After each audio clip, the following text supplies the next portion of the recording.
يا ربي صل على محمد، يا ربي صل عليه وسلم، يا ربي بلغه الوسيلة، يا ربي خصا بالفضيلة.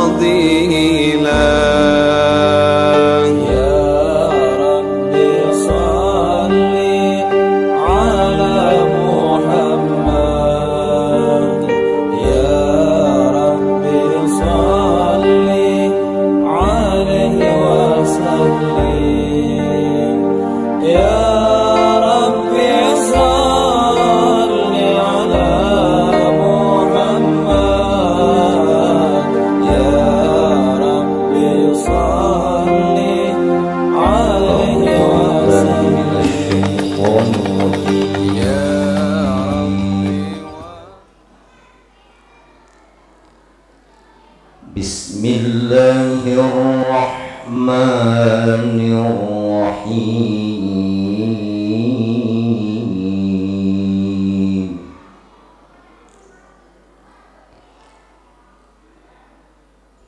Man jaa'a bil hasanati falahu ashru amsalha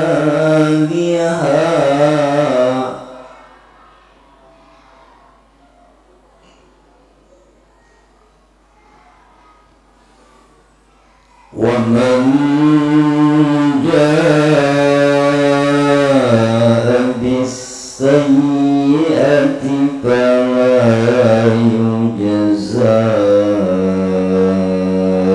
illa mithlaha. Kita meningkat ke acara selanjutnya, yaitu hikmah daripada peringatan Isra wal Mi'raj, yang mana nanti ceramah yang pertama akan disampaikan oleh Ahlul Karam Al-Habib Rizki. Kepada beliau yang baru datang, saya persilakan untuk memberikan hikmah dari peringatan Isra wal Mi'raj pada pagi hari ini. Sallu ala Muhammad. Assalamualaikum warahmatullahi wabarakatuh. Alhamdulillahilladzi qad awjada min nurihi nuran bihi ammal huda, sabaqal awalima fil wujudi bi asriha, fal kullu minnu fil haqiqati mubtada. Allahumma salli wa sallim ala sayyidina Muhammadin al-fatih lima ughliq wal khatimi sabaq nasiril haqqi bil haqq wal hadi ila siratikal mustaqim wa ala alihi wa ashabihi haqqa qadrihi wa miqdaril azim. Alhamdulillah, yang saya muliakan para asatidz, para alim ulama, para kiai, para tokoh masyarakat, hadirin hadirat umat Nabi Muhammad sallallahu alaihi wasallam, yang tidak bisa Al-Fakir sebutkan namanya satu persatu, namun tidak mengurangi rasa hormat dan ta'zim Al-Fakir. Alhamdulillah, segala puji bagi Allah Subhanahu wa taala, yang alhamdulillah di pagi hari ini Allah Subhanahu wa taala masih memberikan kepada kita nikmat iman, nikmat Islam, nikmat sehat wal afiat, nikmat hidayah, petunjuk dari Allah Subhanahu wa taala, sehingga kita bisa berkumpul di tempat yang insyaallah Allah turunkan rahmat dan berkahnya. Salawat serta salam marilah kita haturkan kepada junjungan kita, kepada kasih kita, baginda kita Nabi besar Muhammad sallallahu alaihi wasallam.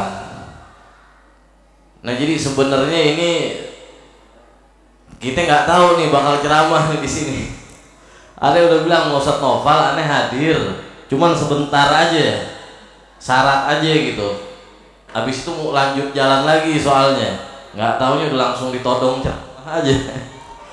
Tapi nggak apa-apa, ini acara apa? Isra wal Mi'raj Nabi Muhammad sallallahu alaihi wasallam. Jadi kumpulnya di sini kita untuk mengenang satu peristiwa yang agung, satu peristiwa yang besar, mukjizat Nabi yang paling besar juga salah satunya, yaitu Isra wal Mi'raj Nabi kita Muhammad sallallahu alaihi wasallam.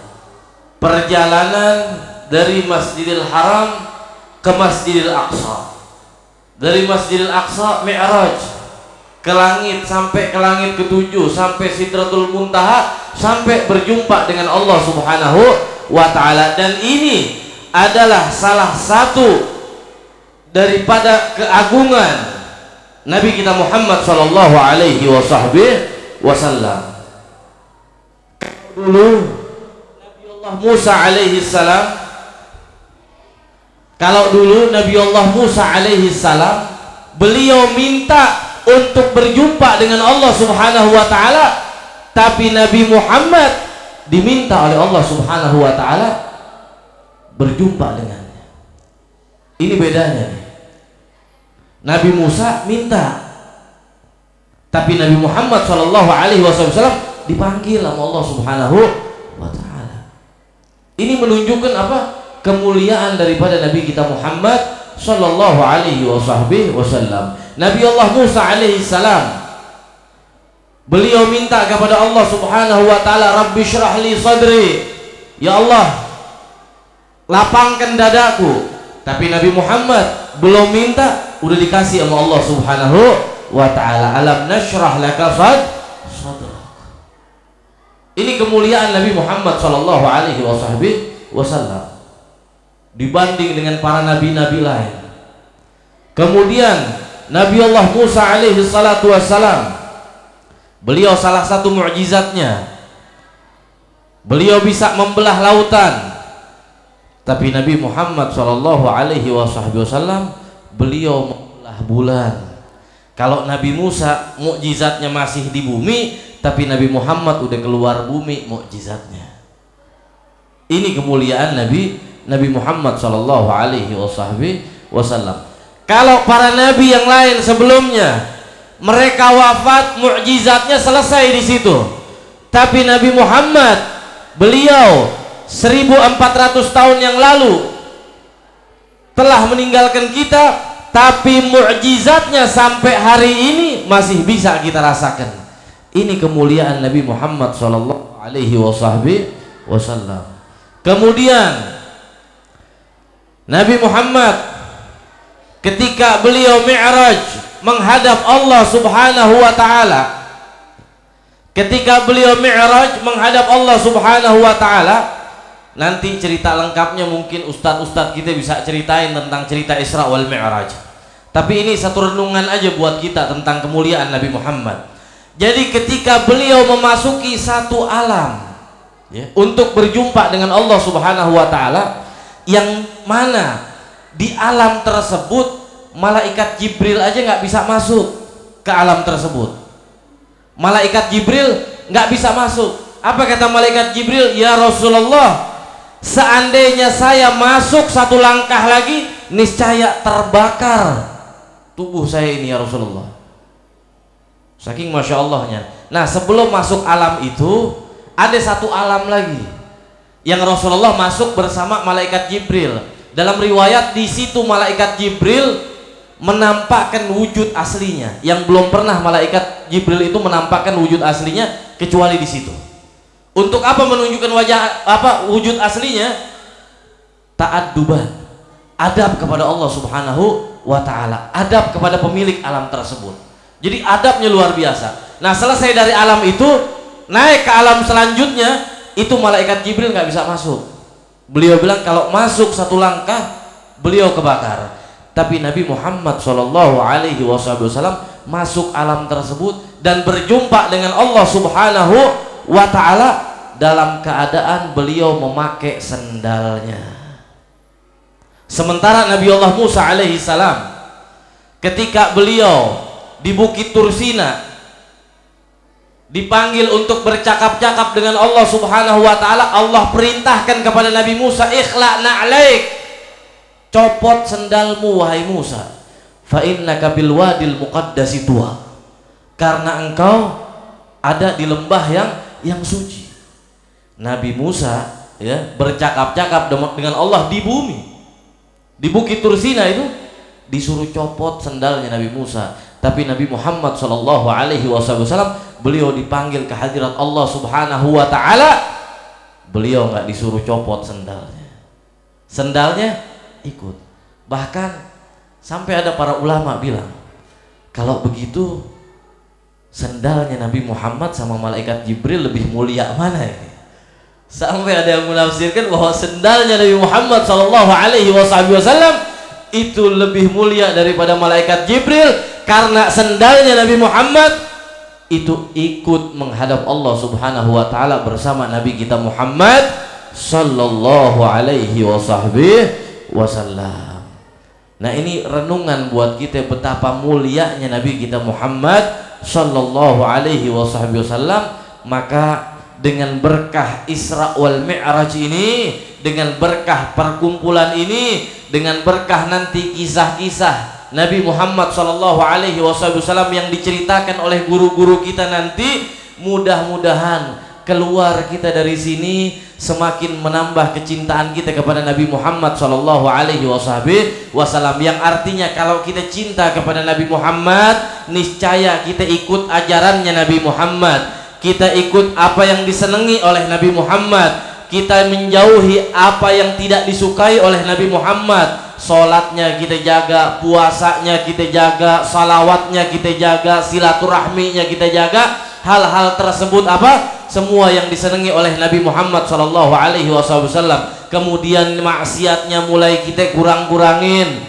ya kan? Yang suka ghibah, tinggalkan ghibahnya. Yang masih iri dengki sama orang lain, tinggalkan iri dengkinya. Yang masih hasud, semua tinggalkan hasudnya. Yang masih minum khamar, dia bisa berhenti daripada minum khamarnya. Yang masih pacaran, dia bisa berhenti daripada pacarannya, dan lain-lain gitu ya. Maksiat-maksiat itu tadi semua akan berhenti kalau kita cinta kepada Nabi Muhammad sallallahu alaihi wasallam. Mudah-mudahan Allah ampunkan dosa-dosa kita. Allah Subhanahu wa taala berikan keberkahan untuk kita semua. Allah Subhanahu wa taala kumpulkan kita nanti di yaumil qiyamah bersama Nabi kita Muhammad sallallahu alaihi wasallam. Dan mudah-mudahan juga guru-guru kita yang hadir di sini Allah panjangkan umurnya dalam sehat wal afiat, sehingga beliau-beliau di sini bisa membimbing kita untuk semakin kita mengenal Allah Subhanahu wa taala dan semakin kita mencintai Nabi Muhammad sallallahu alaihi wasallam.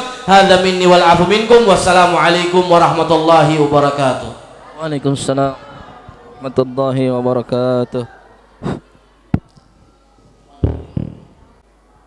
Assalamualaikum warahmatullahi wabarakatuh.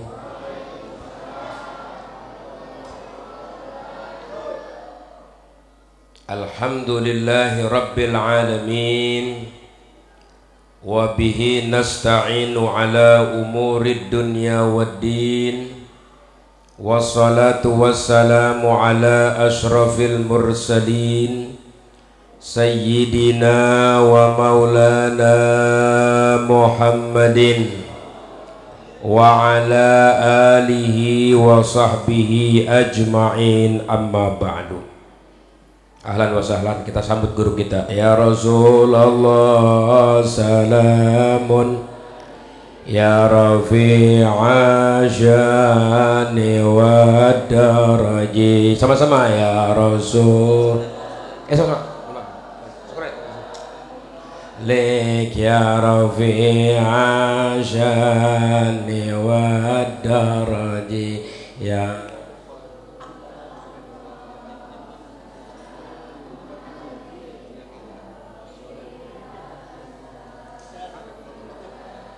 raji ahlul baitil mustafa tuhuri hum amanul ardi fadakiri ya Rasulullah. Salamun ya rafi'a syani wa Rabbi fanfa'na bi barakatihim wahdinal husna bi hurmatihim ya Rasul. Salamun alaik ya rafi'a syani wa amitna fi tariqatihim wa mu'afatihim minal fitani ya Rasul. Salamun alaik ya rafi'a syani.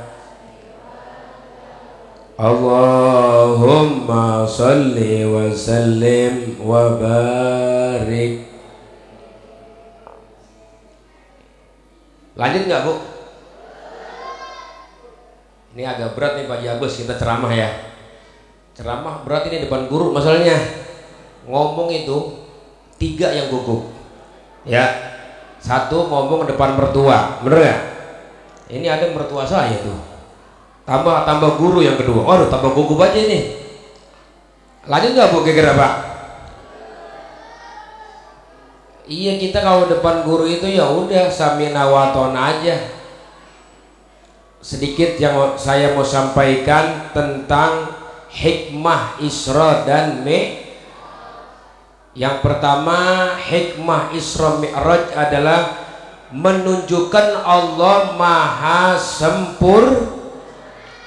sempurna kekuasaannya.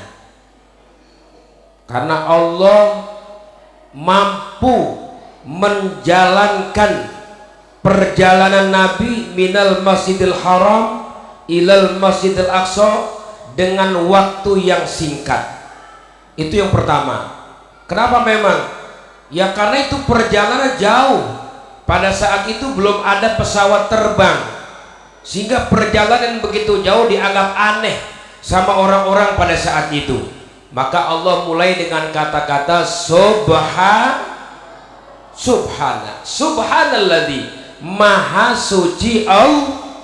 Kalau dikata Allah nggak sanggup, Allah nggak mampu, Allah nggak bisa, maka kita katakan subhanallah, maha suci Allah. Masa Allah nggak sanggup, masa Allah nggak mampu, masa Allah nggak bisa? Sebagian manusia aja ada yang bisa menjalankan sesuatu ke tempat yang lain dengan waktu yang singkat. Betul-betul.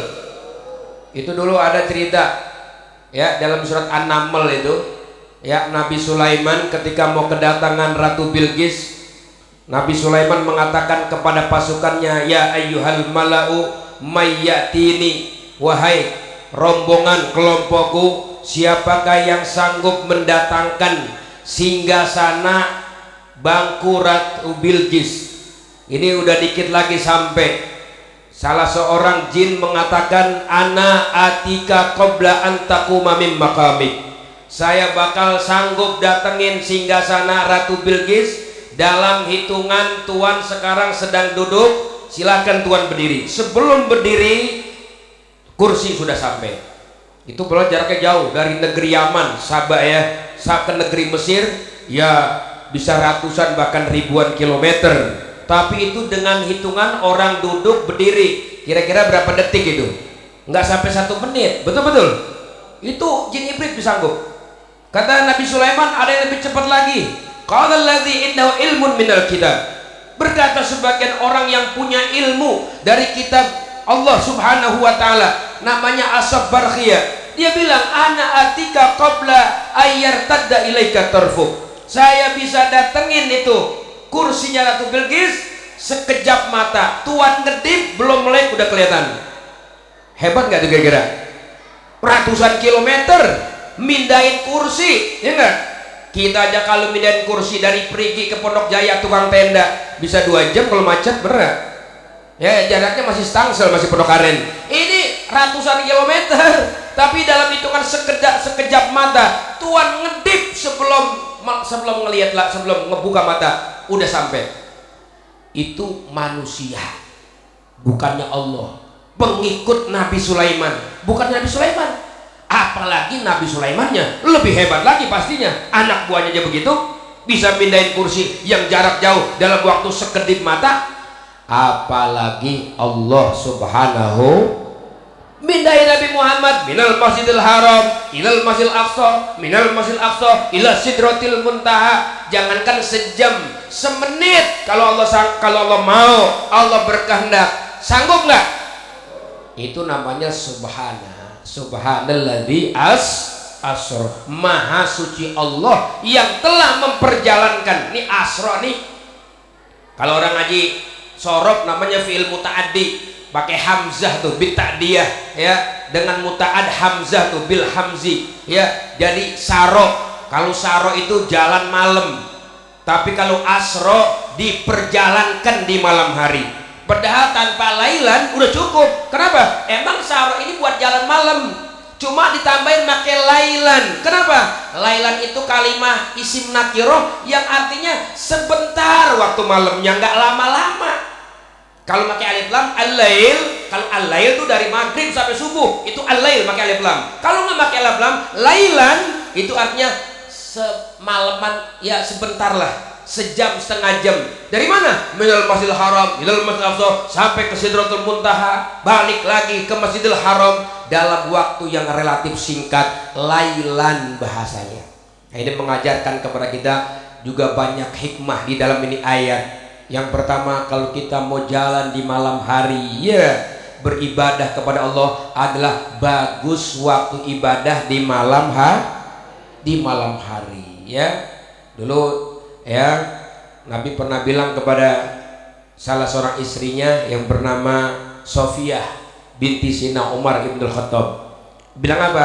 Bilang kepada istrinya, wahai Sofiyah, kamu punya saudara itu Abdullah, orang baik, orang pinter, santri saya, tapi kalau dia mau sholat malam lebih bagus lagi, jadi soleh lagi.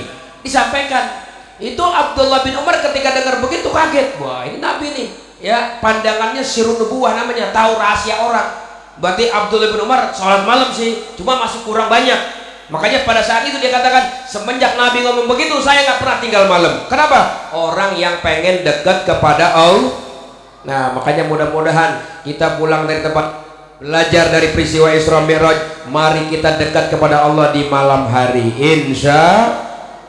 Dari mana berangkatnya? Minal masjidil haram ilal masjidil, dari masjidil haram menuju dari masjid ke masjid.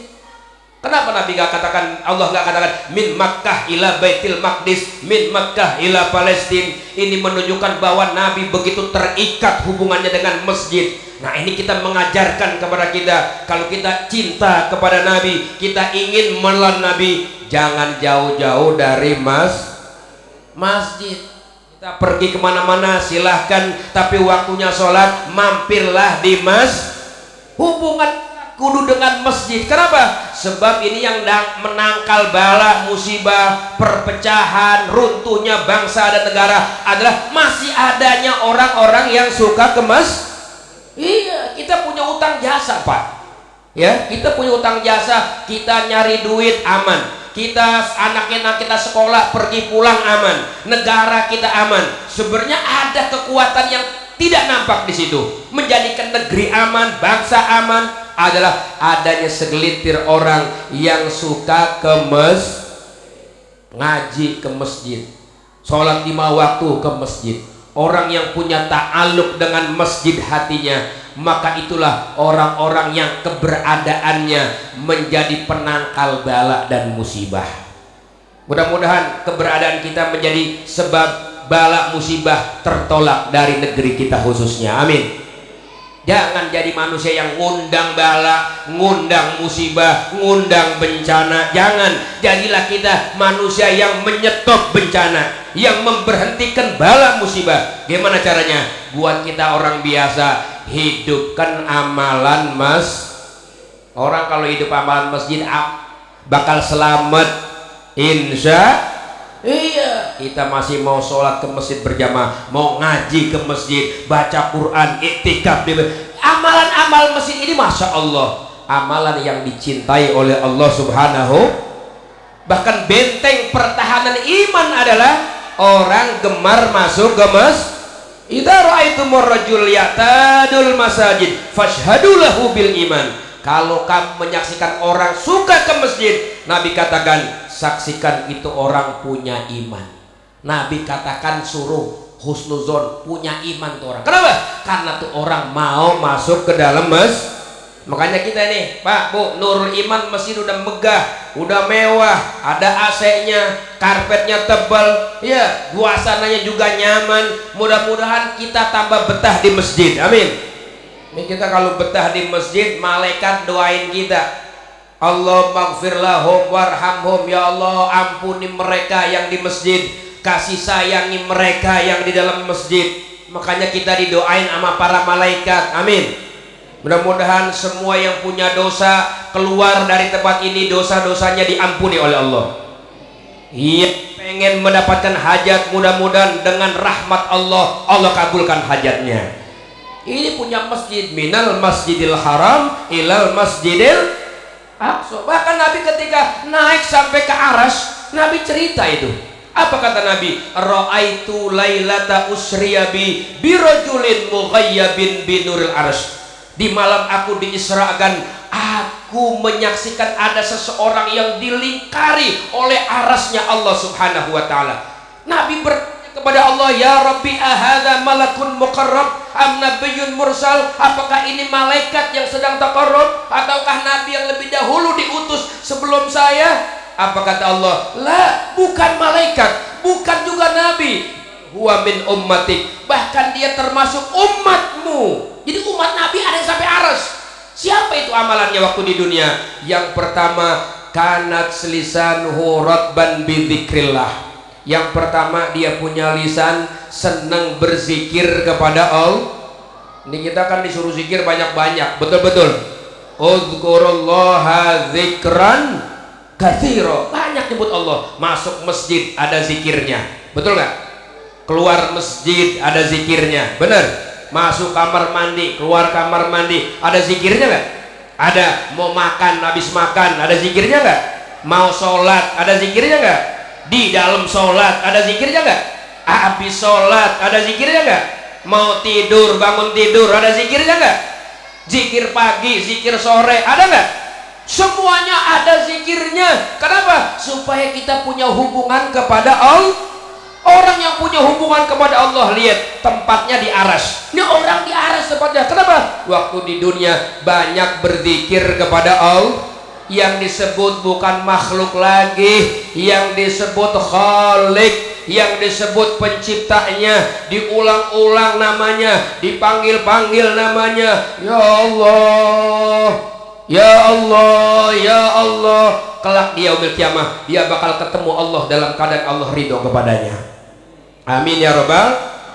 Dia sebut juga nama Nabi besar Muhammad, sama juga menyebut Allah, juga menyebut Nabi Muhammad. Sebab menyebut Allah saja tanpa menyebut Nabi Muhammad nggak sempurna. Makanya disebut juga nama Rasulullah Shallallahu Alaihi. Ini amalan yang pertama. Yang kedua amalannya apa? Yang kedua amalannya wa qalbuhu mu'allakun bil masajid. Dia punya hati terkait hubungannya sama masjid. Iya, sama masjid, punya hubungan erat dengan masjid. Hatinya hadir, bukan cuma badannya di masjid, hatinya ikut hadir. Hatinya zikir kepada Allah, hatinya munajat kepada Allah subhanahu wa ta'ala. Orang yang masuk ke dalam masjid. Makanya habis Isra Mi'raj menjelang Ramadan, mudah-mudahan masjid kita tambah rame, amin. Iya, sebab kita sebelum dibawa ke kuburan, kalau kita meninggal dunia kan kita sholatinya di masjid, benar. Kalau kita langganan kan nama masjid Nur Iman juga kan nangis juga. Ya pelanggan gua meninggal ini, ya Allah ampunin dosanya, amin. Berkahi kematiannya, amin. Masjid juga doain. Nah coba yang kagak pernah ke masjid waktu hidupnya, begitu mati baru ke masjid. Kata masjid, siapa ini pelanggan mati? Ya hidup nggak pernah hidup ke masjid, mati baru ke masjid. Lah masjid juga aneh, kan begitu. Nauzubillah min. Makanya kita doain yang masih jauh ke masjid, kita doain biar dekat ke masjid. Yang belum masuk masjid, kita doain mudah-mudahan masuk ke masjid. Amin ya rabbal Yang ketiga walam yasubba walideh. Ini orang nggak pernah nyakitin perasaan kedua orang tuh. Hebatnya punya amalan bakti sama orang tua. Meninggalnya tempatnya di arasnya Allah subhanahu. Maka raih pengampunan Allah, raih rahmat Allah, raih surganya Allah, raih pangkat martabat yang tertinggi di hadapan Allah dengan berbakti kepada orang tua. Makanya beruntung kita kalau di rumah masih punya orang tua, terus kita rawatin, kita servis, kita perlakukan yang baik, yang nyaman, yang senang. Kenapa? Peluang masuk surga adalah kita punya orang tua. Wailun liman adraka walideh. Celaka orang, sial orang ketemu orang tua udah tua renta tapi nggak jadi sebab dia masuk surga. Kenapa? Kagak ngopenin, kagak merhatiin. Makanya kalau ibadah kita sama Allah kurang, minimal sama orang tua jangan kurang. Insya Allah Allah bakal ridho sama kita. Amin. Ridhollah fi ridhol walidain. Ridho Allah ada pada ridho orang. Pokoknya kalau orang tua udah ridho, Allah ngikut aja tuh ridho. Ridho kan paling mahal, betul nggak? Iya, besok kita Ramadan nih minta ridho. Allahumma inni as'aluka ridhoka wal. Ya Allah, sungguh aku minta ridhomu dan surgamu. Maka oleh karena itu 3 hal ini amalin. 1 apa? Banyak zikir kepada Allah. 2 jaga hubungan sama Yang ketiga hubungan baik sama kita punya orang. Jadi sebenarnya Isra Mi'raj ini pelajarannya banyak banget. Ya, bukan cuma itu. Kalau kita mau ceritain nih 3 hari kayaknya nggak kelar kayak. Kenapa? Nabi kan Isra Mi'raj nggak hanya sekedar dari Masjidil Haram ke Masjidil Aqsa. Nabi juga mampir ya di Bukit Tursina, Nabi mampir di Bethlehem, Nabi mampir di tempat duduknya Nabi Musa. Artinya apa? Mengunjungi tempat-tempat yang berkah, tempat yang itu yang nyuruh itu. Nabi aja datengin tempat-tempat berkah, sehingga tuh tempat-tempat yang berkah dikunjungi sama Nabi bukan cuma jadi berkah bekas peninggalan para nabi-nabi, tempat itu jadi tambah berkah mampirnya Nabi Muhammad Shallallahu Alaihi. Makanya Masya Allah, mudah-mudahan kita termasuk orang-orang yang senang tempat-tempat berkah. Amin. Kita ini di Banten, di Jakarta nggak kurang-kurang tempat berkah, betul-betul. Ya kalau kita di Banten punya Sultan Hasanuddin Banten, ya nggak? Yang mengislamkan orang Banten semuanya kan itu berkat Sultan Hasanuddin. Masjidnya berkah, kuburannya berkah, tempat mustajab doa. Makanya kita suka diajarkan nama guru-guru kita mau puasa ziarah ke makam wali-wali, ziarah makam. Kenapa? Karena ngunjungi tempat yang iya, makanya mudah-mudahan kita dengan senang begitu menjadi orang-orang yang dikasih berkah dalam hidupnya. Amin ya robbal. Nanti mau menjelang Ramadan ini ya, udah dari sekarang kita persiapin ya, sebelum malam nisfu Sya'ban kita saling maaf-maafan. Jangan benci, jangan dendam, betul-betul. Iya enggak? Apalagi besok kita mau pilkada, pilpres, betul-betul. Pokoknya beda pilihan, boleh nggak? Ya demokrasi, boleh beda pilihan. Yang nggak boleh berantem, bener. Yang nggak boleh ribut, bener. Makanya mudah-mudahan kita jaga yang udah kokoh ini, persatuan yang paling damai, persatuan yang paling mahal, betul-betul. Ini persatuan kita bikin pengajian, bikin acara begini, ini yang mahal nih persatuan. Jaga, rawatin, jangan sampai berantem, betul-betul. Kunu ibadallah ikhwana, jadilah kita semua hamba-hamba Allah yang saling bersaudara. Karena guru kita udah datang dan saya juga mohon pamit, mohon izin, masih ada satu acara lagi, doain biar selamat dalam perjalanan ya. Assalamualaikum warahmatullahi wabarakatuh. Assalamualaikum warahmatullahi wabarakatuh.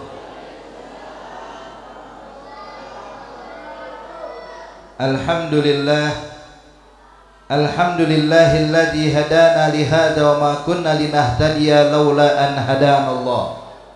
Allahumma salli wa sallim wa karim ala sayyidina Muhammad miftahi bab rahmatillah adada ma fi ilmillah salatan wa salaman daimaini bidawami mulkillah wa ala alihi wa sahbihi wa mawalah, amma ba'd.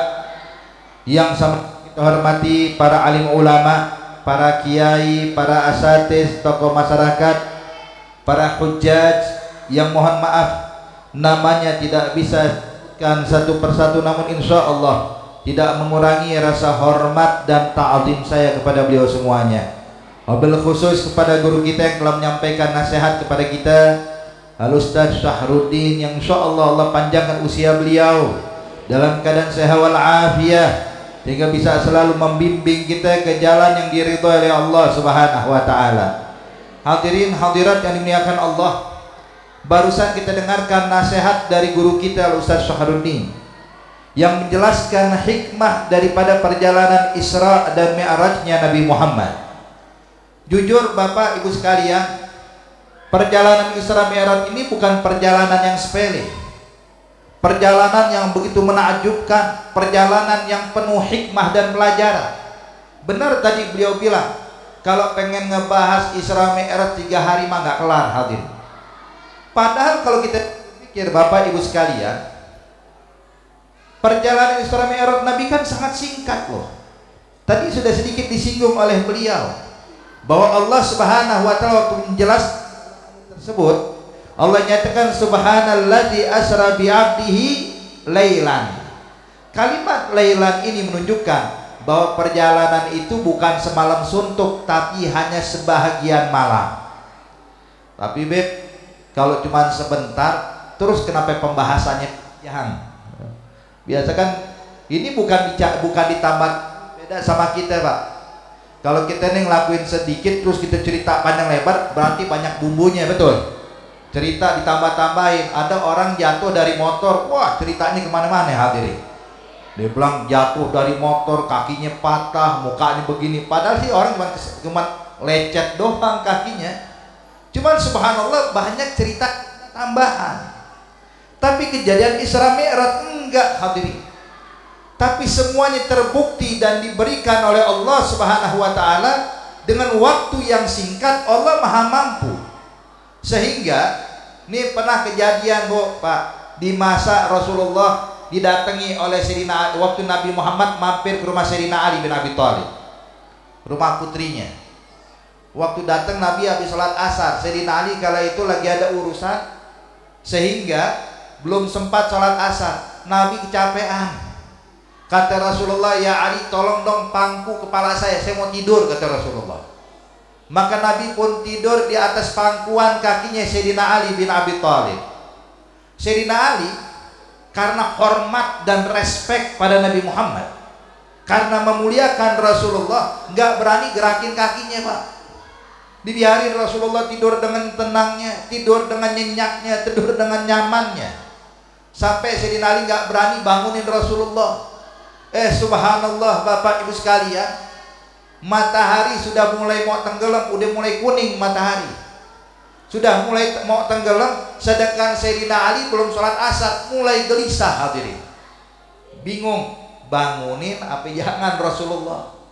Kalau dibangunin kesian lagi istirahat, nggak dibangunin saya belum sholat asar. Dalam keadaan bingung bimbang Sayyidina Ali, subhanallah Nabi terbangun. Melihat Sayyidina Ali kayak bingung begitu, ditanya sama Rasulullah, "Gali Ali, ada apa?" Dia bilang, "Ya Rasulullah, matahari udah mau tenggelam, saya belum sholat asar ya Nabi." Kata Nabi Muhammad, "Kalau begitu sholat ya Ali, insya Allah matahari nggak jadi tenggelam dulu," kata Rasulullah. Nabi angkat tangan Pak, Nabi doain, subhanallah itu matahari nggak tenggelam, mantap pada posisinya. Jika Sayyidina Ali bisa pergi berwudu dulu, bisa melaksanakan sholat dulu. Beda sama kita kalau buru-buru sholat asar mah 2 menit kelar. Tapi Sayyidina Ali enggak Pak, dia jalankan sunnah-sunnahnya. Dia baca tuh ayat suci Al-Quran. Subhanallah, begitu kelar di sholat asar, sempurna sholat asar, baru matahari tenggelam hadirin. Ini kuasa Allah. Allah Maha mampu, sebab semua yang terjadi di muka bumi maupun di langit itu aturan dari Allah. Kalau Allah pengen bikin matahari berhenti nggak? Berhenti. Buktinya nanti hari kiamat Pak, Bu, Sekarang saya mau tanya, ini matahari terbit dari mana? Dari timur apa dari barat? Tenggelam di mana? Tapi kalau Allah berkehendak matahari diterbitkan dari barat, kira-kira sanggup nggak Allah? Sanggup. Allah yang mengatur semuanya. Nah makanya ketika dinyatakan itu Rasulullah melakukan perjalanan Isra Mi'raj, seakan-akan waktu dihentikan Allah, sehingga Nabi melanjutkan perjalanan Isra Mi'raj, melihat banyak hal, kejadian-kejadian hadirin yang semuanya ibrah, pelajaran. Makanya Bu, Pak, itu ulama-ulama sebahagian di antara mereka mengarang kitab tentang Isra Mi'raj. Itu kalau kita baca 2 jam nggak kelar, panjang banget ceritanya. Ketika Nabi mulai berangkat, ngelewatin daripada tempat lahirnya Nabi Isa, Nabi turun di tempat yang mana tempat istirahat Nabi Musa, dan lanjut terus hadirin sampai lewatin kuburan Nabi Musa, sampai mampir ke Baitul Maqdis, naik langit pertama, kedua tembus langit ke-7 sampai Sidratul Muntaha, berjumpa dengan Allah, dapat perintah sholat 50 waktu, kemudian turun berjumpa lagi dengan Nabi Musa, minta keringanan lagi, berjumpa lagi dengan Allah, mundar mandir Bapak Ibu sekalian berjumpa dengan Allah. Tapi tahu nggak, Al-Imam Abdurrahman Ad-Daibai pernah bilang di dalam Maulid, beliau mengatakan tsumma arudduhu minal arsy qabla ayyabrudal farsy. Kemudian kami kembalikan tuh Nabi Muhammad dari arsy Allah sebelum hangat badan yang ada di kasurnya itu hilang hadirin.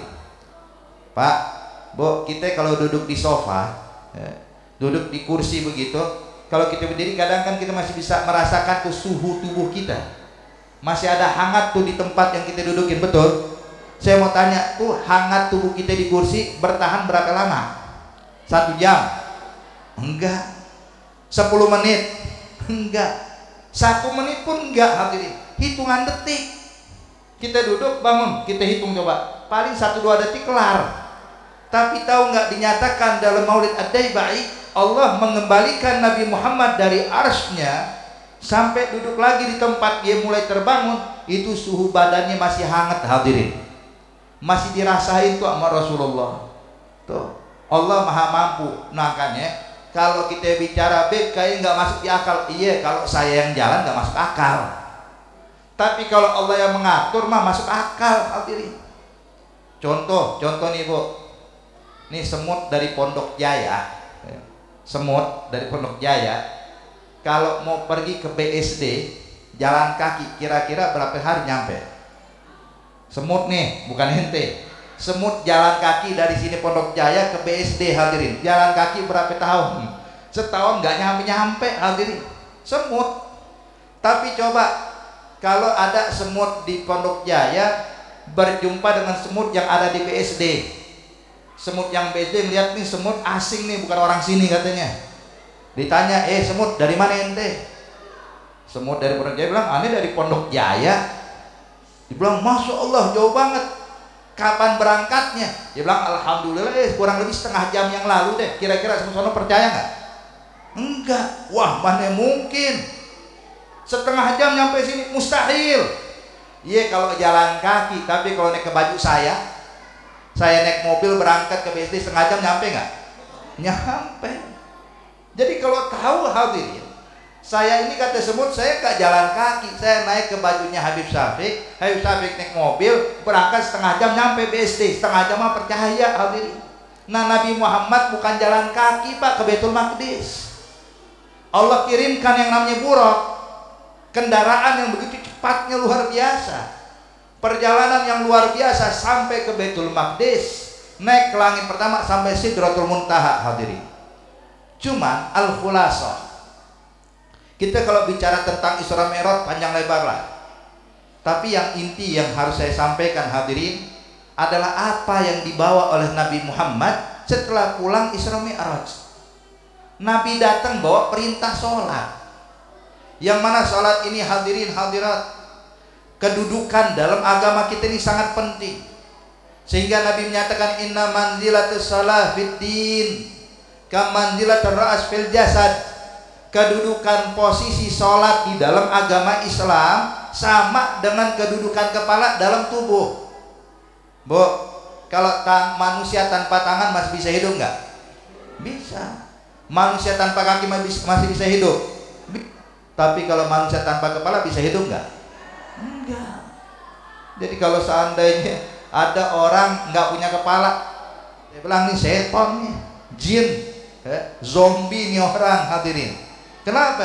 Badannya ada, bisa jalan, tapi kepala kagak ada. Ini kan aneh. Nah, kalau ada orang Islam ngaku dirinya Muslim tapi masih ninggalin sholat, aneh. Kalau dia bilang saya Muslim beb, tapi sholat mantar dulu deh, ini bukan Islam nih. Islam nggak ngajarin begitu, hadirin. Islam ngajarin kita sholat 5 waktu jangan ditinggal. Makanya Allah nyatakan dalam Al-Quran, hafidhu ala salawati wa salatil wusta wa qumu lillahi qanitin. Allah nyatakan jaga tuh sholat 5 waktu wa salatil wusta. Di sini ketika dibilang salatul wusta, hadirin, terjadi perbedaan pendapat antara ulama. Ada yang mengartikan salatul wusta adalah sholat subuh, sebab dia letaknya di tengah-tengah, wusta. Zuhur, asar, siang, maghrib, isya, malam, tengah-tengahnya subuh. Namun ada pendapat sebagian ulama yang dimaksud dengan sholatul wusta adalah sholat asar. Ini yang paling kuat nih. Yang mu'tamad sholat itu sholat asar. Jadi seakan-akan di tengah-tengah hitungannya dari subuh ke zuhur, maghrib ke isya, tengah-tengahnya asar. Nah, Allah nyatakan jaga nih sholat. Saking pentingnya sholat, Bu, Pak, coba lihat. Sholat itu diwajibkan selagi akal seseorang masih berfungsi. Ketika akalnya masih, sholat wajib. Beda dengan ibadah lain, Bu. Kalau zakat diwajibkan kalau orang punya harta. Tapi kalau nggak punya duit, nggak punya harta, wajib zakat nggak? Enggak. Ente punya, udah mencapai nisab, berlalu 1 tahun, keluarin zakatnya 2,5%. Tapi kalau seandainya dia nggak punya harta, atau punya harta cuman belum nyampe nisab, atau sudah sampai nisab cuman belum berlalu 1 tahun, maka dia nggak wajib ngeluarin zakat. Betul apa betul? Puasa, kalau dia sanggup puasa, bisa melaksanakan puasa, wajib puasa Ramadan. Tapi kalau orang di tuaran tabu udah nggak sanggup lagi puasa, atau orang dia sakit udah maradul maut, udah mau meninggal, yang mana selang udah dipasang ya, oksigen udah taruh di mulutnya, di hidungnya, kayaknya udah nggak mungkin lagi nih bisa bertahan lama. Saya mau tanya, ini orang kayak gini wajib puasa nggak? Enggak. Cukup ganti dengan bayar fidyah. Kenapa? Nggak mampu lagi puasa. Haji wajib bagi yang mampu. Kalau nggak mampu pergi haji, wajib pergi haji? Enggak. Artinya kalau dia lagi susah, lagi sakit segala, nggak wajib pergi haji. Tapi kalau sholat, Bu, mau gimana pun kita, mau kita orang kaya atau orang miskin, mau kita sehat, mau kita sakit, bahkan kalau saat ini seluruh tubuh dia nggak bisa bergerak lagi, udah lumpuh total, tapi akal masih berfungsi, wajib mendirikan sholat. Makanya kan sering kita dengar, ya, kalau ente nggak bisa sholat berdiri, maka sholatnya duduk. Nggak bisa sholat duduk, maka sholatnya berbaring. Nggak bisa juga, paling nggak hadapkan muka kita ke arah kiblat, pakai bantal tuh. Nggak bisa juga, beb, maka paling nggak telapak kaki dihadapkan ke arah kiblat. Nggak bisa bergerak juga, gimana? Kata ulama, ya paling nggak dia gerakan bola matanya, seakan-akan lagi ruku, lagi i'tidal, kalau sujud dimeremin sama dia. Jadi bola matanya jadi pengganti gerakan-gerakan sholat dia. Subhanallah, nggak bisa juga dibayangkan dalam hatinya. Selagi akal berfungsi, bayangin dalam hati dia lagi baca Fatihah, dia lagi ruku, dia lagi i'tidal, dia lagi sujud, sampai tahiyat akhir, sampai salam. Kalau nggak bisa juga gimana, Bu? Disolatin, jangan dulu, mandiin dulu. Udah meninggal ya nggak bisa langsung disolatin, mandiin dulu, kafanin dulu, ya. Artinya Bapak Ibu sekalian, lihat, selagi akal berfungsi, nggak boleh ninggalin sholat. Makanya hadirin hadirat yang dimuliakan Allah, saking perhatian Nabi dalam ibadah sholat, sampai Nabi katakan tuh perintah dari Rasulullah. Nabi nyatakan muru auladakum bisalah fi sab'i wadribuhum fil asri idza tarakaha. Kata Nabi, perintahkan anak kalian untuk sholat kalau usianya udah mencapai 7 tahun. Jadi kalau anak usia udah 7 tahun, perintahkan sholat. Bu, Pak, ini pelajaran buat kita. Nabi bilang 7 tahun perintahkan sholat. Artinya sebelum 7 tahun nih anak udah bisa sholat, udah benar bacaan fatihahnya, udah benar bacaan tahiyatnya, sudah ngerti cara berwuduknya, tahu cara istinja dan nutup auratnya. Sehingga waktu 7 tahun tinggal perintah, nak sholat. Tuh, bukan 7 tahun baru mau diajarin sholat, telat hadirin. Artinya ketika Nabi katakan muru auladakum bisalah fi sab'i, artinya didik anak kalian untuk sholat sebelum usianya 7 tahun. Dari kecil diperhatikan sholatnya. Makanya Bapak Ibu sekalian, kalau bisa tuh anak-anak kita tuh yang masih kecil-kecil, kalau kita sholat ajak, Beb, kalau di masjid ngeganggu, ya udah di rumah kalau kita sholat sunnah kan bisa, nak sini, samping Umi, samping Abah, samping Bapak sholat sini. Pokoknya dia mau main, biarin main, yang penting sholat samping kita. Kenapa hadirin? Biar dia mulai melihat biasa tuh orang tuanya sholat, tahu gerakan sholat. Jujur hadirin, anak usia 1 tahun 2 tahun kalau sering lihat abahnya sholat, sering lihat uminya sholat, ambil kabar tuh anak 2 tahun udah mulai ngerti tuh cara takbir, cara ruku, walaupun belum sempurna. Orang tuanya sujud ikut sujud, padahal belum tahu bacaan apa nih. Yang penting ibu bapak ibunya sujud ikut sujud, bapak ibunya berdiri ikut berdiri. Kenapa? Dari 2 tahun udah sering lihat orang tuanya sholat. Yang jadi masalah adalah kalau kita ini nggak memperhatikan masalah anak-anak kita. Ini kadang-kadang Bu, ini pelajaran PR penting buat kita semua. Kadang anak kita sekolah berangkat dari pagi pulang sore, kita nggak pernah nanya udah sholat belum tadi zuhur, iya kan? Anak kita kerja, pergi kerja pulang maghrib, kita nggak pernah nanya sholat ente di mana tadi zuhur sama asar. Kan punya anak perempuan yang kerja di kantor atau sekolah di madrasah, kita nggak pernah ngecek mana mengkenanya ente. Hadirin, ini hal seperti ini harus kita perintahkan anak kita, perhatikan masalah sholat. Sebab hadirin, kalau kita nggak perhatian, gimana anak kita bisa ngerti sholat? Nabi udah wanti-wanti itu perintahkan anak kalian sholat saat usia 7 tahun. Kemudian Nabi katakan wadribuhum fil ashri idza tarakaha. Kalau 10 tahun masih suka ninggalin sholat, kata Nabi nggak apa-apa dipukul. Ini juga pelajaran penting Pak, Bu. Artinya nih, kita sebagai orang tua jangan gampang main tangan sama anak.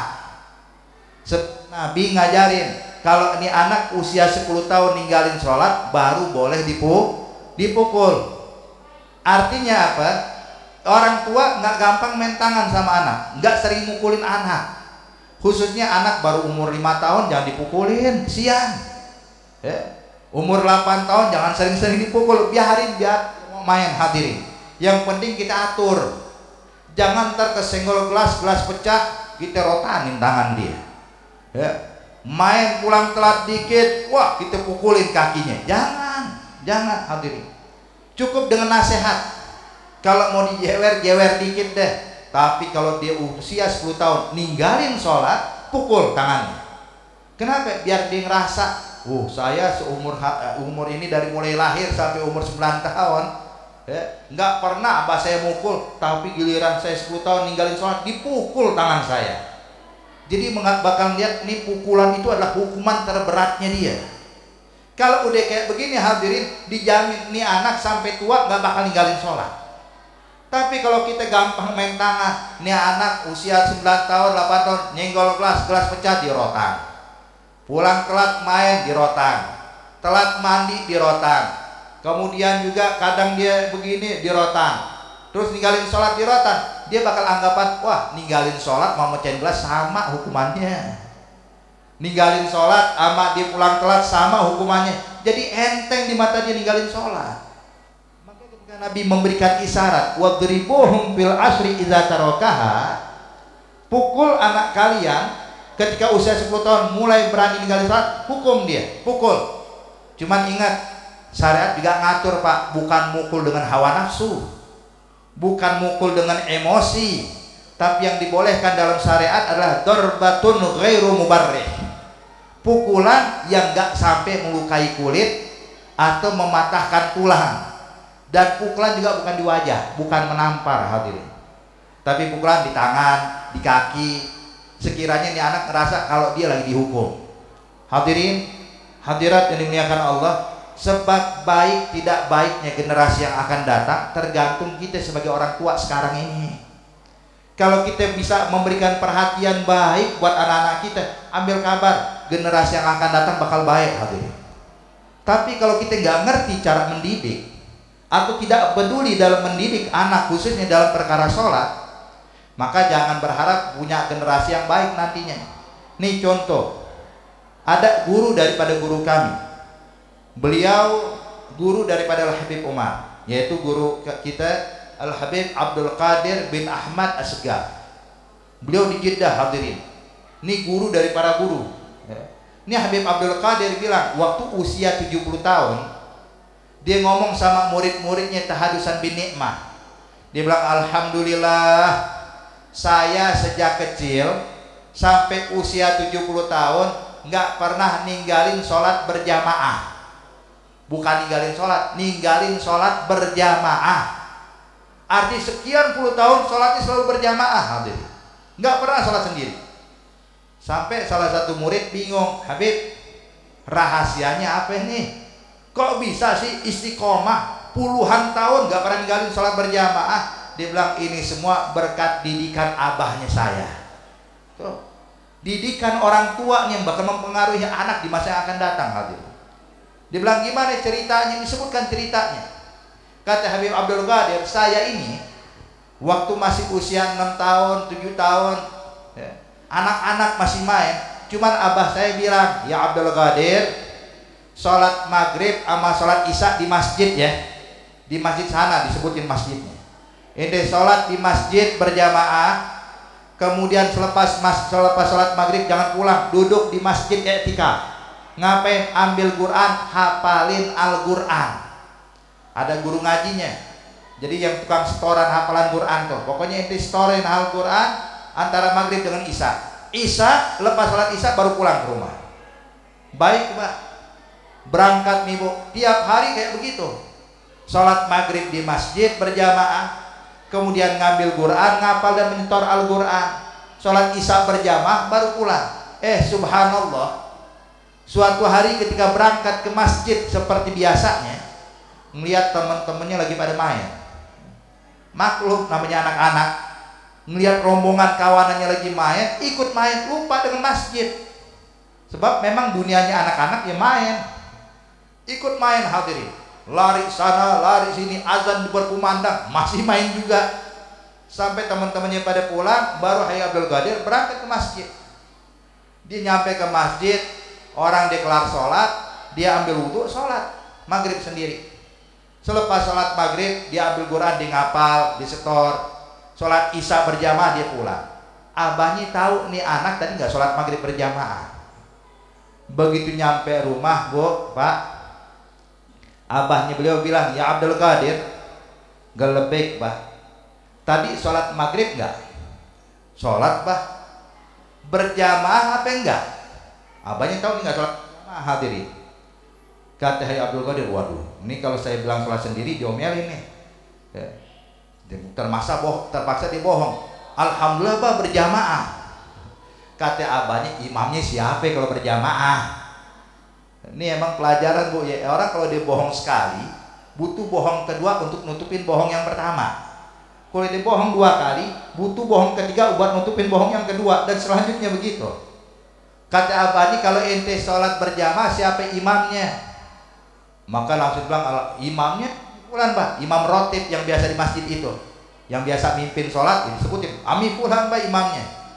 Abahnya bilang, oh taib, Terus ente diri di soft keberapa tadi waktu sholat maghrib? Soft pertama, kedua, ketiga, apa soft paling belakang? Belangannya diri di soft ketiga, bah. Samping kanan ente siapa nak? Oh, samping kanan saya mulai ngarang nih. Fulan, bah. Oh, masuk. Samping kiri ente siapa? Fulan, bah. Disebutin juga. Dia pikir dia kelar, ternyata enggak, bu. Tenteng anak-anaknya. Ayo Abdul Qadir ikut abah. Kemana ya, bah? Abah mau mastiin tadi ente sholat maghrib gak? Ane ke rumah orang yang ente bilang samping kanan samping kiri ente itu. Mastiin bener gak ente sholat maghrib berjamaah? Pucet pasti hadirin. Mau bohong lagi gak bisa lagi, udah dibawa. Sampai ke rumah orang tersebut bilang assalamualaikum. Bang, waalaikumsalam. Ya Fulan, saya mau tanya, tadi ente sholat maghrib di samping ente ada anak aneh gak Abdul Qadir? Dia bilang Abdul Qadir enggak ada tadi. Abahnya nengok, siapa samping kiri ente? Fulan, bah. Ayo ke rumah dia. Tanya lagi, tadi anak-anak sholat maghrib berjamaah nggak di samping ente? Dia bilang enggak ya abah. Ya Fulan. Pulang nih abah, pak, bersama Hayy Abdul Qadir. Sepanjang jalan kata Hayy Abdul Qadir tuh abah nih nggak ngomong sama sekali. Itu aneh jalan di belakang, takutnya bukan main. Takut nanti di rumah bakal dihukum, bakal ini dan itu. Sepanjang jalan tuh abah saya diam sampai masuk rumah. Begitu masuk rumah, baru abah saya nengok pada saya. Ya Abdul Qadir, lebih bah, itu dia berani bohongin abah. Sejak kapan dia belajar bohongin abah? Itu kata Hayy Abdul Qadir, abah saya nggak mukul, cuma ngomong gitu doang. Oh, itu malam-malam yang paling menakutkan bagi saya. Sejak saat itu hingga saat ini usia 70 tahun, ani nggak pernah lagi ninggalin sholat berjamaah katanya. Bukan cuma maghrib isya doang, subuh, zuhur, asar, maghrib isya berjamaah. Ini pentingnya pendidikan hadirin. Kalau bukan kita yang mendidik anak-anak kita, terus siapa? Bapak, ibu sekalian. Dan tahu nggak, sholat itu kalau kita kerjakan, ini terjalin hubungan yang baik antara hamba dengan Allah. Jadi kalau kita pengen baik nih hubungan kita dengan Allah, sholatnya benerin, sholatnya bagusin. Jangan pernah kita tinggal, jangan kita tunda sholat tanpa uzur. Kerjakan sholat 5 waktu, benar-benar hadirin. Itu pernah, nih kejadian nyata hadirin. Kebetulan Al-Fakir saya sendiri pernah ngalamin. Jadi ada satu orang nanya sama saya. Jadi ketika mungkin tahun 2008, mungkin sekitar berapa belas tahun yang lalu, saya baru pulang dari Pekalongan naik kereta di Gambir. Kalau itu saya naik taksi, pak, dari Gambir ke rumah saya. Karena nih supir taksi ngeliat pakaian kita kayak begini, ya, pakai gamis, pakai rida, langsung bilang, wah Ustadz nih. Lagi jalan, supir taksi nanya, Ustadz, boleh nggak saya mau curhat sedikit? Dia bilang, saya bukan mamah dedeh nih, cuman nggak apa-apa deh, ayo silahkan mau curhat. Dia bilang, Ustadz begini, saya terus terang bingung. Belakangan ini kok hidup saya kayaknya susah banget. Berapa bulan yang lalu istri saya minta cerai dan dia kabur dari rumah, dibawa semua anak-anak saya. Jadi udah berapa bulan nih saya hidup sendiri. Subhanallah, kan mestinya secara hitung-hitung Ustaz, penghasilan saya ini sebenarnya waktu sama keluarga ya pas-pasan deh, pas-pasan. Ini sekarang saya sendiri kan mestinya kan lebih dari cukup, tapi subhanallah nggak pernah cukup. Sampai saya nggak sanggup bayar kontrakan, diusir dari rumah kontrakan. Terpaksa saya nginep di kolong jembatan ya Ustaz. Saya bingung, ada apa dengan saya? Cuma satu pertanyaan. Saya bilang, Bapak, boleh nggak saya tanya? Dia bilang, apa ya Ustaz? Bapak sholat 5 waktunya gimana ya? Dia bilang, itu dia ya Ustaz. Kalau puasa saya sanggup, puasa tiap hari sanggup. Tapi kalau sholat, waduh, jujur ya Ustaz, nggak tahu berat banget rasanya mau sholat. Saya bilang, Pak, penyebab hidup Bapak jadi susah nggak berkah gini gara-gara ninggalin sholat. Sholat 5 waktu. Sholat itu tahu nggak hadirin?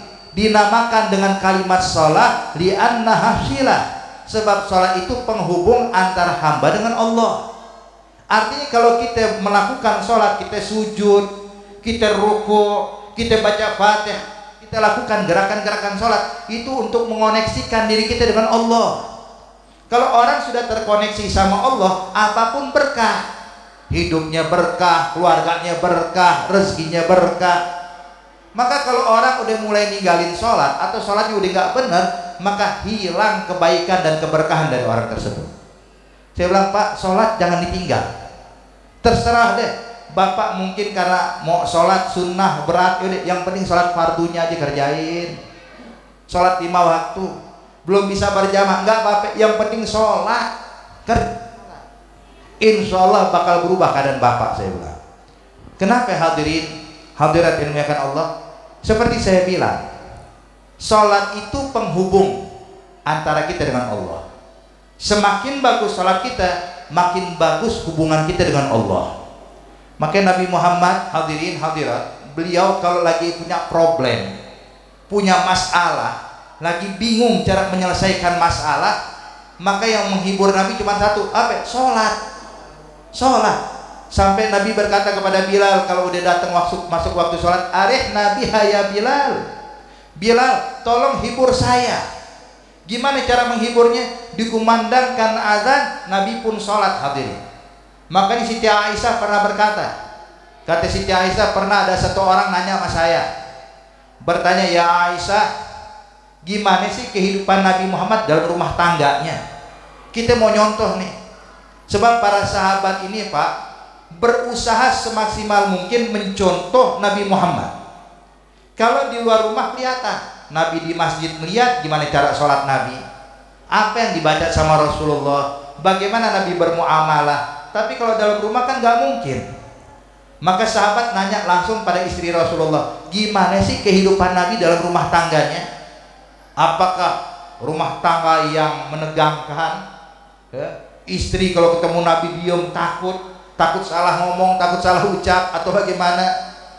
Ternyata kata Siti Aisyah, hai sahabat-sahabat Nabi, ketahuilah kehidupan rumah tangga Rasulullah bersama istri-istrinya sama kehidupan rumah tangga kalian bersama istri kalian. Kadang kita ngobrol, kadang kita bercanda, kadang kita tukar pikiran. Begini kehidupan kita sama dengan kalian, cuma mungkin satu yang membedakan. Dia bilang, apa itu ya Ummul Mukminin? Dia bilang, Nabi Muhammad kalau lagi ngobrol sama kita nih, lagi duduk bersendau gurau, tahu-tahu Bilal adzan. Ketika Bilal mengucapkan kalimat takbir Allahu Akbar, sok adzan. Itu subhanallah, Nabi langsung diam dan berdiri meninggalkan kita, seakan-akan kita nggak kenal siapa Nabi, dan seakan-akan Nabi nggak kenal siapa kita. Udah, sholat lebih utama. Ditinggal keluarga, hadirin. Kenapa? Sholat. Kenapa? Nabi tunjukkan pentingnya ibadah sholat kepada kita semuanya. Makanya hadirin, kalau ada orang zaman sekarang yang masih ninggalin sholat, terus ngeluh tentang rezeki, ya yang kayak begini mah benerin dulu sholatnya, rezekinya lancar, hadirin. Aman. Kan kita kalau punya keluarga di luar negeri atau di luar kota, kalau kita mau hubungin mereka kan perlu pakai handphone, betul? Kalau handphone kan ada nomornya nggak tuh? Ada nomornya. Saya mau tanya, kalau nomornya kurang satu nyambung nggak? Enggak. Begitu juga sholat. Sholat itu adalah penghubung, ada nomornya juga, pengen hubungan dengan Allah. Berapa beb nomornya? Nomornya 44342. Itu nomor berhubungan dengan Allah ya. 44342. Jangan pakai handphone tar 44342 ya, jangan.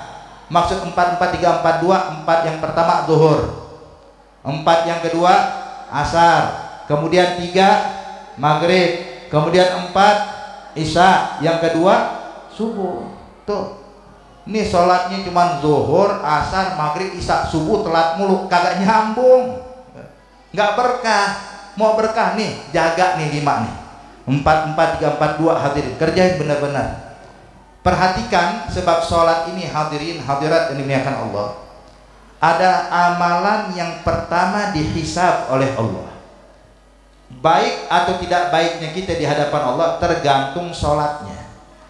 Nabi menyatakan dalam hadis, inna awwala ma yuhasabu bihil abad yaumal qiyamah as-salat. Iza saluha sa'iru amali, wa iza fasada sairu amali. Nabi bilang, amalan yang pertama kali dihisab, yang pertama kali dinilai oleh Allah sholatnya. Sholatnya rapi, semua dianggap rapi. Sholatnya buruk, banyak bolongnya, maka semua juga dianggap buruk oleh Allah Subhanahu wa ta'ala. Jadi intinya hadirin, saya rasa ini sholat adalah hal penting. Ini yang dibawa sama Rasulullah. Di antara misi utama Isra Mi'raj adalah menyampaikan kepada kita tentang pentingnya sholat. Ayo sama-sama hadirin, saya mengajak, ini masjid alhamdulillah sudah ada, kita makmurkan dengan mendirikan sholat berjamaah, makmurkan dengan majelis ta'lim, makmurkan dengan i'tikaf, makmurkan dengan hal-hal kebaikan. Insya Allah kita semua yang hadir termasuk orang-orang yang bakal dibanggakan Nabi Muhammad. Insya Allah kita nggak bangun dari masjid ini melainkan dosa kita diampuni oleh Allah, hajat-hajat kita dikabulkan oleh Allah, segala urusan kita diberi kemudahan oleh Allah. Dan kita berharap insya Allah segenap daripada orang-orang tua kita, para sesepuh kita, para tokoh kita, para asatiz kita dipanjangkan usianya oleh Allah Subhanahu wa ta'ala dalam keadaan sehat wal afiyah, sehingga bisa selalu membimbing kita ke jalan yang diridhai oleh Allah Subhanahu wa ta'ala. Allahumma ja'al jam'ana hadza jam'an marhuma wa tafarraqna min ba'dihi tafarruqan ma'suma wa la taj'al fina wa la ma'ana syaqiyan wa la mahruma birahmatika ya arhamar rahimin ya arhamar rahimin ya arhamar rahimin. Wa sallallahu ala sayyidina Muhammad an-nabiyil ummi wa alihi wasahbihi wasallam walhamdulillahi rabbil alamin. Lebih kurangnya al-fakir mohon maaf. Wabillahi taufiq wal hidayah. Wassalamualaikum warahmatullahi wabarakatuh. Allah memberikan ilmunya kepada kita semua. Mudah-mudahan Bapak yang telah beliau sampaikan bisa bermanfaat buat kita semua. Amin ya rabbal alamin. Jamaah Majelis Isra wal Mi'raj, demikianlah peringatan Isra Mi'raj pada pagi hari ini. Sebelum ditutup dengan doa oleh nanti Kiai Subhan, saya selaku ngatur acara apabila ada kata yang kurang tersusun mohon dibuka pintu maaf yang seluas-luasnya dari saya. Wallahu muwaffiq wa bitariq. Assalamualaikum warahmatullahi wabarakatuh. Pada Kiai Subhan saya Al-Fatihah ila hadratin Nabi Mustafa Rasulullah sallallahu alaihi wasallam binatul qabul wa ta'min wal sallu khairul ma'mul baran wal fudul an-nadharna walidina sayyidina masyayikhina ma'alimna ahbabina mahbubin wa jami' khawanina khawatina inna manatina zawjatan mawsuna bid-du'a ولمن أصلح بالنا لهذه الجماعة أن نظرنا إياهم بالصحة والعافية والسلام والسعادة والبركة والسكينة بجاه ساكن المدينة ثم إلى حضرة النبي. الفاتحة. أعوذ بالله الرحمن الرحيم مالك يوم الدين إياك نعبد وإياك نستعين اهدنا الصراط المستقيم صراط الذين أنعمت عليهم غير المغضوب عليهم ولا الضالين آمين. وعفونا يا كريم وارحمنا يا رحيم واغفر لنا ذنوبنا يا أكرم الأكرمين. اللهم يا دائم الفضل على البرية يا باسط الدين بالعطية يا صاحب الملسانية صل وسلم على سيدنا محمد خير الورى ساجية واغفر لنا يا ذا العلا في هذه الساعة وفي كل ساعة. اللهم اجعل سيئاتنا سيئات من أحببت ولا تجعل حسناتنا حسنات من أبغضت. اللهم يا رحمن الدنيا والآخرة ورحمهما صل وسلم على سيدنا محمد سيدنا إبراهيم وآلهما بعدد معاني لا إله إلا هو رسول الله وأسرارهما واغفر لنا ولوالدينا وارحمهما. اللهم بارك لنا في أولادنا وولد أولادنا ولا تضرهم وفقهم لطاعتهم وارزقنا برهم واحفظهم من استيقاظ السوء وجلساء السوء وعقائد السوء وعادات السوء ومن سوء كل سوء من شر كل شر برحمتك يا أرحم الراحمين. اللهم بارك لنا في رجب وشعبان بلغنا رمضان. اللهم بارك لنا في رجب وشعبان بلغنا رمضان.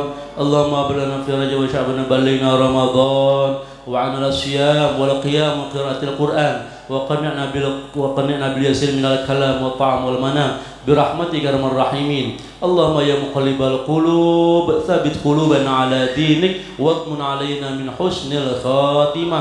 اللهم بارك لنا يا الله في مجلسنا هذا. اللهم اجعل هذا جمع مرحوما متفرقا معصوما ولا تجعل منا ولا فينا ولا معنا ولا شيء ولا محروما. وصلى الله على سيدنا محمد. دعوة سبحانك اللهم وتحياتهم فيها سلام واخر دعواهم الحمد لله رب العالمين.